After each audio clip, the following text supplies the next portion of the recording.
भागीदारी की जाएगी और मैं आशा भी करूंगा कि आप संगठन में जुड़ोगे और हमारे साथ साथ कंधे से कंधा मिलाकर समाज के लिए काम करोगे, ऐसी मैं आशा करता हूँ। उपस्थित खासकर हमारे नौजवान साथी, छोटे भाई, बड़े भाई, सभी को मैं हाथ जोड़कर प्रणाम करता हूँ, राम राम करता हूँ। साथियों, हम लोग पूर्व में 15-20 साल से गौ सेवा के लिए हम लोग काम करते हैं और बीच बीच में समाज के लिए जहाँ भी जरूरत पड़ती थी, चाहे वो राजस्थान हो, हमारे ममता बहन सारे लोग साथ में काम करते हैं, तो समाज के लिए एक आवाज बनने का काम हम लोग करते हैं। चाहे वो राजस्थान में हो, चाहे वो मध्य प्रदेश में हो, चाहे देश के किसी भी कोने में हो, हम लोग वहाँ जाते हैं और जमीनी स्तर पर समाज की लड़ाई लड़ने का भी काम हम लोग करते हैं। साथियों, एक कहावत बोलकर मैं अपने विचारों की शुरुआत करूंगा।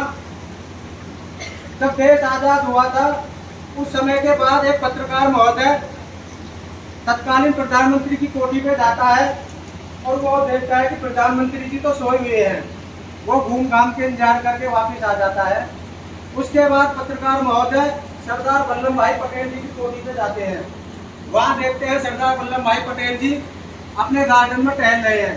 तो उन्होंने उनसे जवाब दिया, पत्रकार महोदय ने, कि साहब आप इस समय क्यों इतना टेंशन में हो, आप टहल रहे हो, और अभी मैं प्रधानमंत्री जी के आवास पे गया था, प्रधानमंत्री जी तो आराम से सो रहे हैं। तो सरदार वल्लभ भाई पटेल जी ने बड़े मुस्कुराकर और हंसकर जवाब दिया कि उनका समाज जाग रहा है, इसलिए वो सो रहे हैं, और हमारा समाज सो रहा है, इसलिए हम जाग रहे हैं, प्रयास कर रहे हैं। इसी समाज के बीच में तो आना पड़ेगा। अगर समाज को कुरीतियों में बचाना है तो समाज के बीच में हम लोगों को आना पड़ेगा। हमें कोई लोग लालच नहीं है, बस प्रयास ये है कि समाज एक अच्छी दिशा में जाए, समाज शिक्षित बने, समाज दहेज न लेकर शिक्षित पढ़ी लिखी बहू को चुने। और आप लोग अब क्या चल रहा, अभी हालांकि कुछ कम हुआ है, दीदी टेस्ट करवाते हैं कि भाई 2 बच्चे हो गए, 3 बच्चे हो गए, पेट में बच्ची है, बच्चा है, एक बच्चे के चक्कर में कितनी बच्चियों को मरवा देते हैं, है ना। तो बच्चियों को क्यों मरवाते हैं?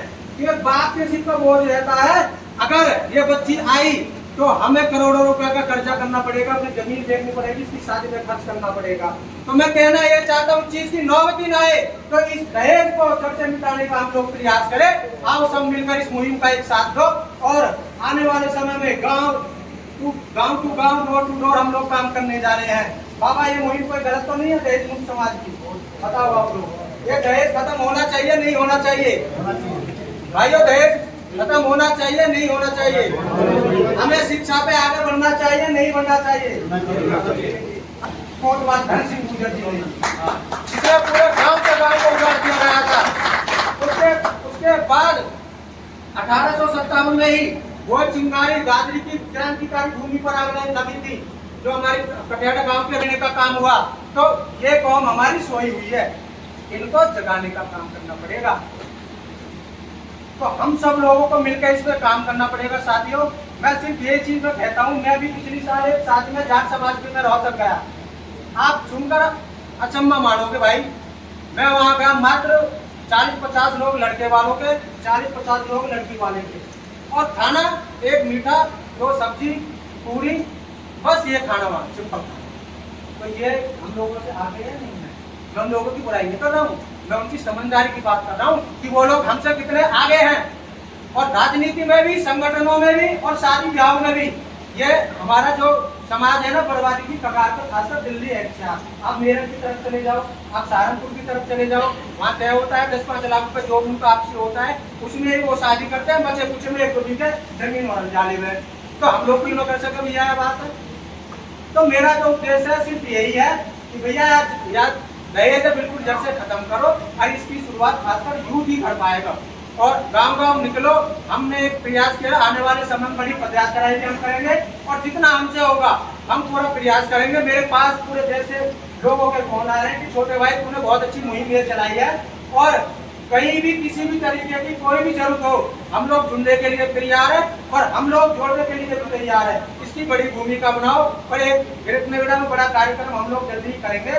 तो मैं पुनः आप सभी से, बड़े बुजुर्गों से हाथ जोड़कर यही विनती करता हूँ, खासकर युवा साथियों से भी, जो भाई कार्यक्रम में जुड़ नहीं सकता वो सोशल मीडिया पे इसका सहयोग करे।